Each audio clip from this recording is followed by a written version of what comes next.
another way you can break the monotony in your story is actually to describe people in detail.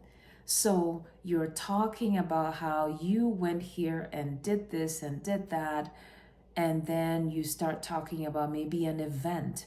Maybe you met somebody. I got into that office. I met this man sitting behind a desk. He was busy working on his computer. He looked up. He asked if he could help me. We started talking about my dilemma. He described how he had some suggestions that could help me. I liked him immediately. He was a middle-aged man, graying at the temples. You can describe people in detail. You can say, I learned he was born in this part of the country. I learned his father was this and that.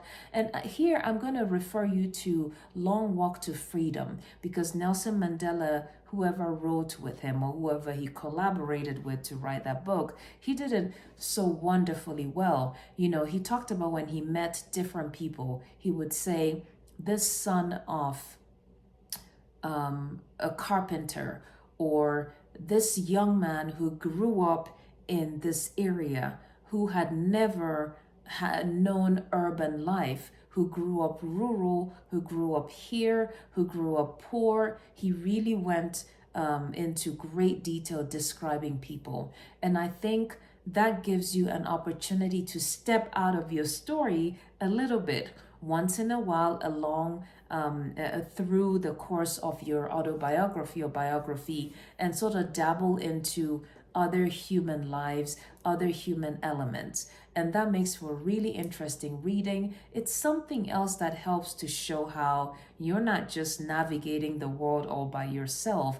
You are moving through a world with other people, right? There are other human elements.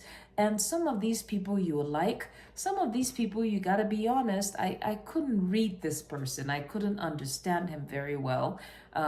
You have to be tactful when you're writing about people, but I think you can certainly be honest about your first impression of someone, what you thought about them, what you visualized, how they presented themselves, and so on and so forth. Okay? I'll see you in my next video. Hi, I'm Dr. Uche. I'm your friendly publisher, biography writing coach, book reviewer, a real life physician too. What are you waiting for? Go ahead and hit subscribe. That way you know when I upload new videos. Share with your family and friends. Follow me on this fascinating journey as I talk all about stories on this channel, children's book read aloud sessions, fiction from across the diaspora, and tips to help you on your journey to writing your biography. You take care, and I'll see you in my next video.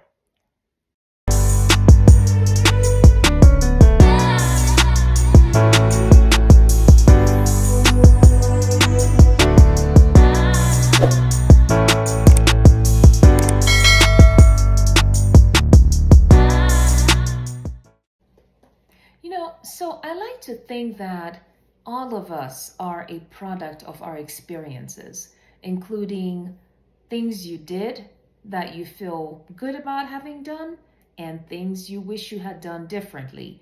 And when someone is looking at you from a different perspective, sort of looking into your life story up to a particular point, they might wonder about certain decisions you made.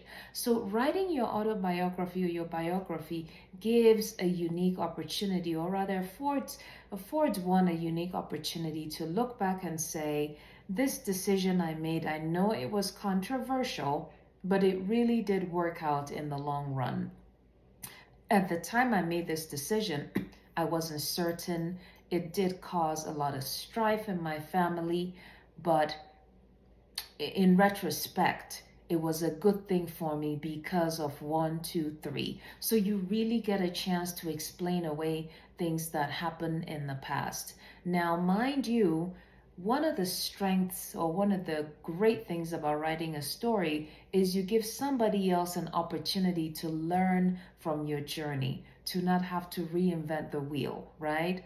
Somebody can use your story as a roadmap. This is what you did here, and so I can actually try this because somebody did it and it worked. I remember reading Michelle Obama's Becoming and her recent book, I'm forgetting, The Light We Carry, and thinking, wow, I think I need to give my children more responsibility because I feel like I'm doing this and that for them, but they can actually do it for themselves. And I was amazed when I gave my 7-year-old responsibility to get up, get dressed for school. He did it like a champ. And I said to myself, why have I been stressing myself out trying to do all this every morning, right? But he's able to put himself together. He was able to, I set an alarm clock, it woke him up, he got dressed, and so on and so forth. So what I'm getting at is how somebody else's story can be a roadmap for somebody else. So do not underestimate the power in your story. Be sure to describe controversial aspects. Be sure to describe strengths, successes, mistakes. All those make for very interesting reading in your story. I'll see you in my next video.